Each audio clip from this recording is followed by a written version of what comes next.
আসসালামু আলাইকুম রাহমাতুল্লাহি ওয়া বারাকাতুহু।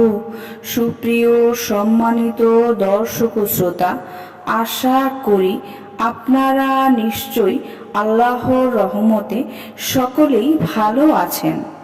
সম্মানিত দর্শক ও শ্রোতা, আপনারা নিশ্চয়ই ইয়া মালিকু এই নামটি কখন পড়লে কি হয় এই বিষয়টা ইনশাআল্লাহ আজকে আপনাদেরকে জানাবো।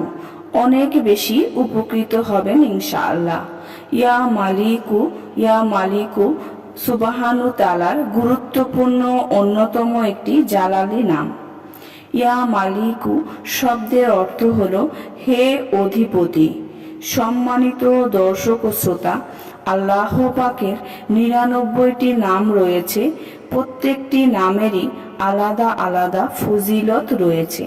ঠিক তেমনিভাবে ইয়া মালিকু নামের কি পাওয়ার, কি শক্তি, আসুন আমরা এই বিষয়টা এক এক করে জেনে নেই।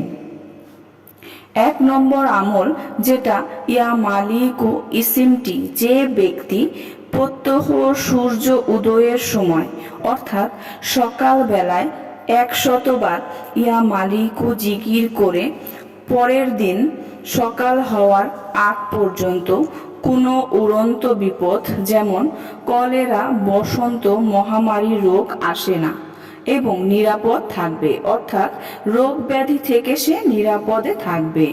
সুবহানাল্লাহ, সুবহানাল্লাহ। ইয়া মালিকু নামের কি পাওয়ার, নিশ্চয়ই এটা বুঝতে পারছেন। এর পরের যে আমলটা আপনাদেরকে জানাবো আরেকটা গুরুত্বপূর্ণ আমল। প্রতিদিন যদি কেউ নিয়মিতভাবে ইয়া মালিকু এই নামটি যদি ৬২১ বার পাঠ করে, ইনশাআল্লাহ আর্থিক অভাব অনটন দূর হয়ে যাবে। সুবহানাল্লাহ, সুবহানাল্লাহ। আরেকটা আমল হলো খুবই গুরুত্বপূর্ণ আমল। আমলটা হলো সূর্যাস্তের সময়ে যদি কোনো ব্যক্তি ৩০৩ বার ইয়া মালিকু ইয়া মালিকু পরে, তাহলে আল্লাহ তার মনের মলিনতা দূর করেন, প্রকাশ্য গুনাহ মাফ করে দেন, নফস তার অধীন ও নিয়ন্ত্রণে থাকে, সে মানুষের কাছে সম্মানিত ও মর্যাদাবান হয়। সুবহানাল্লাহ।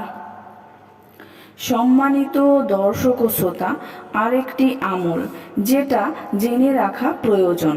যদি প্রতিদিন নিয়মিতভাবে দুপুর বেলায় ১২টার সময় যদি আপনি ওই সময়টায় যদি আপনি পড়েন ইয়া মালিকু ইয়া মালিকু ১২১ বার ইয়া মালিকু যদি পাঠ করেন, ইনশাআল্লাহ মনের সংকীর্ণতা, মলিনতা ও সকল অভাব দূর হয়ে যাবে এবং দারিদ্রতাও দূর হয়ে যাবে। এছাড়া আরও একটি আমল যেটা না বললেই নয়। প্রতিদিন যদি ৩০০০ বার ইয়া মালিকু ইয়া মালিকু নাম জিকির করেন, তাহলে মান সম্মান অর্জনের নিয়তে প্রার্থনা করলে সমাজের যে কোনো লোক তাকে যথেষ্ট ভক্তি শ্রদ্ধা করবে এবং সম্মান দেখাবে। সুবহানাল্লাহ।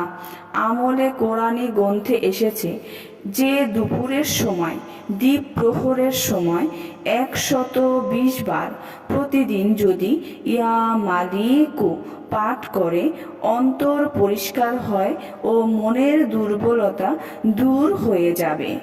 সম্মানিত দর্শক ও শ্রোতা, আশা করি ভিডিওটি ভালো লেগেছে। ভিডিওটি যদি ভালো লেগে থাকে অবশ্যই চ্যানেলটি সাবস্ক্রাইব করবেন, লাইক করবেন, কমেন্ট করবেন আর অবশ্যই অবশ্যই শেয়ার করতে ভুলবেন না। সবাই ভালো থাকবেন। আল্লাহ হাফেজ।